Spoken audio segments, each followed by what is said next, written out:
Padmaavat picture का एक scene. Alauddin ये राजपूतों के उसूलों के खिलाफ है।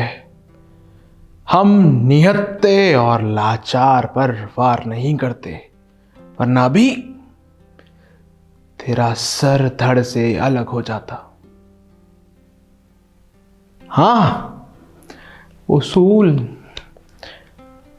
कोई पिक्चर देखिए जिसमें राजपूत और मराठा हो, उसूल। हिस्ट्री की बुक्स रेफर करी, उसूल। अरे भैया मत रखो ना उसूल।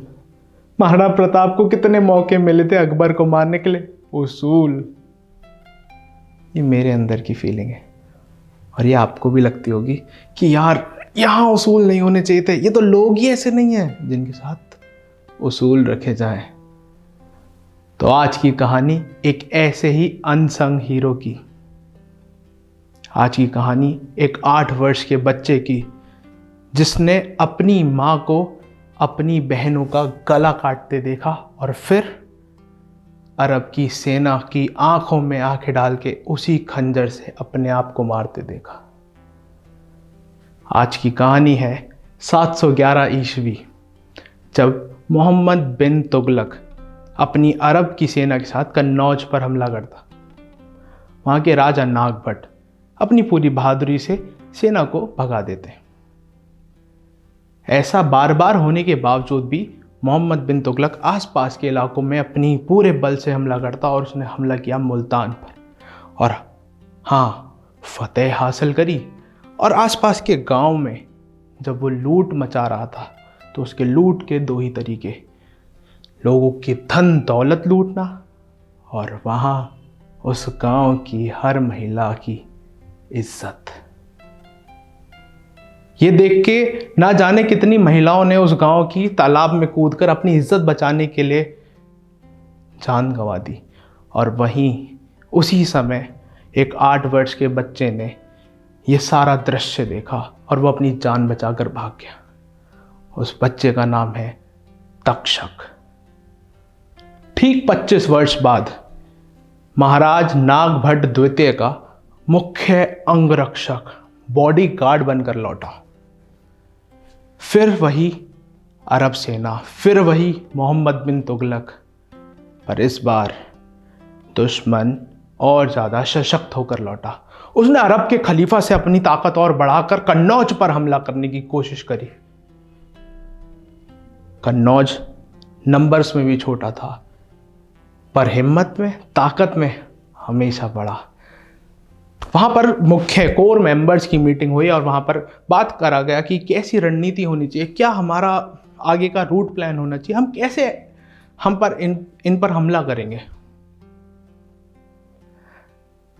तक्षक ने वहां पर एक बात रखी भरी सभा में कोर मेंबर्स के सामने कि महाराज, आज तक हमने मोहम्मद बिन तुगलक को हमेशा परास्त किया है, कभी दौड़ाकर भगाया नहीं।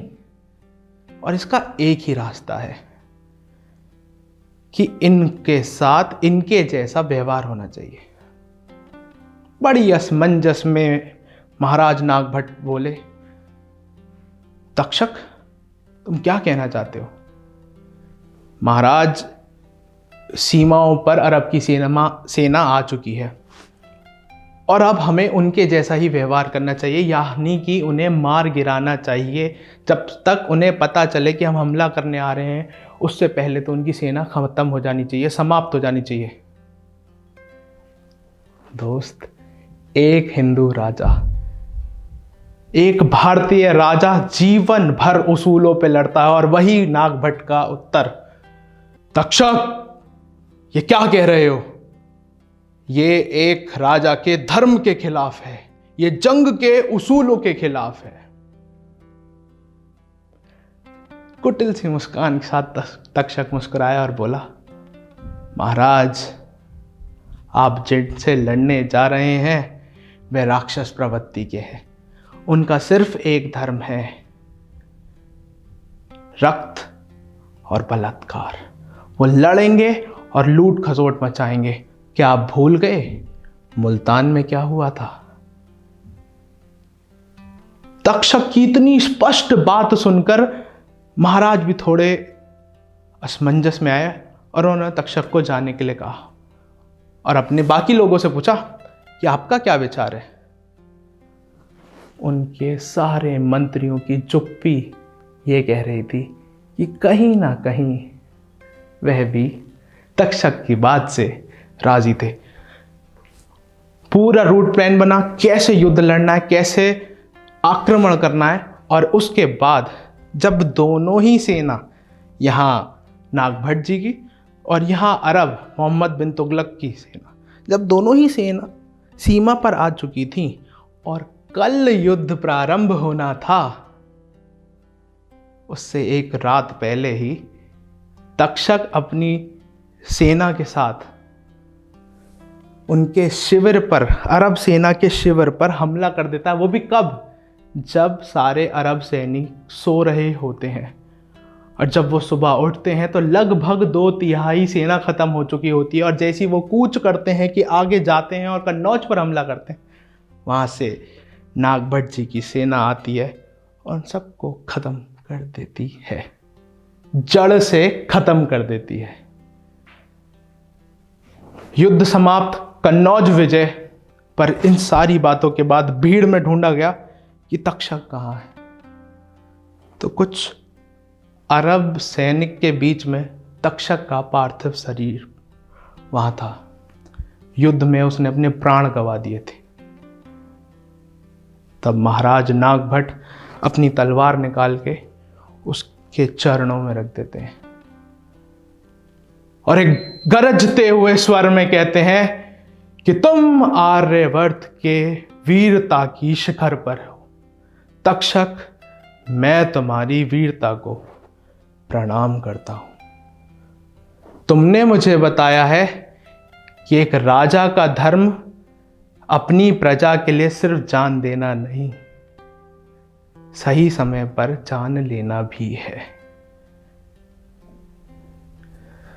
दोस्तों, इस कहानी के माध्यम से मैं आपको बदले की भावना नहीं बता रहा, परंतु इस कहानी का जो अर्थ है, इस कहानी का जो सार है, वो गीता से निकाल के, गीता में एक श्लोक है, शठे शाठ्यम समाचरेत, जिसका अर्थ है दुष्ट को उसकी ही भाषा में जवाब देना अति आवश्यक है।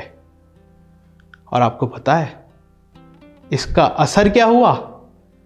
भारत के इतिहास में 1 नहीं, 2 नहीं, 3 नहीं,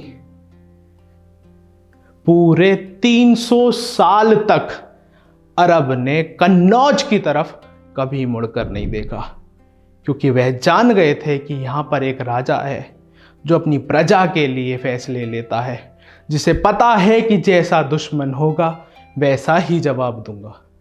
शठे शाठ्यम समाचरेत, तो दुष्टता का जवाब दुष्टता से देना बहुत बार अनिवार्य होता है, और यही बात हमारा इतिहास समझाता है। मैं हूँ स्टोरी कलाकार, आप देख रहे हैं स्टोरी कलाकार। Please like, subscribe and share. This is a story of an unsung hero. Share with your friends.